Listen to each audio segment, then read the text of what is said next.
Let's do the Sunday Express next. And it looks like jihad is the word on the street. I didn't actually write that one, but that's not bad. Steve.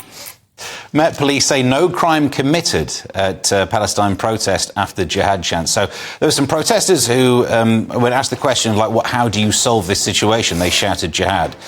I mean, there are rules against shouting things about inciting violence, and it depends on your definition of jihad, I suppose, but it seems like it comes with some violence. Certainly if we look through some of the stories, you'll see that. I mean, again, to mix it in with a previous story, it's not necessarily about saying, oh, using that word should be illegal. We don't want to ban words. But a protest that's getting near to violence or inciting violence is already against law. We don't need a new rule that comes in that says you can't use this word. We should already be able to say you can't do a protest like that. Yes, I mean, the Metropolitan Police said the word jihad has a number of meanings.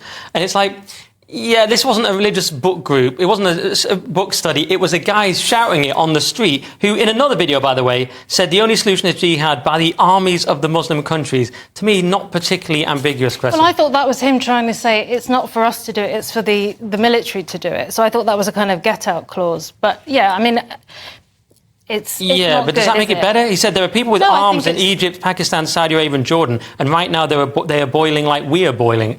I mean, sounds pretty incitement-y to me. I completely agree. I just mean it's like a technicality, isn't it? It's a way you could say, that's not what I meant. Yeah.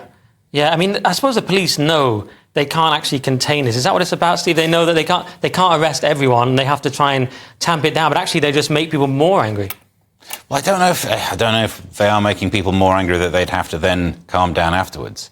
Maybe they're spreading the anger to areas that aren't going to kick off in the same way. But I don't think the solution here is to try and ban a word being used, which this article kind of leans towards, saying, oh, the Met Police say you can shout that. It's but not about the word. Words we just don't say because we've all kind of agreed that we don't say. Yeah, but I think by banning jihad would the word jihad...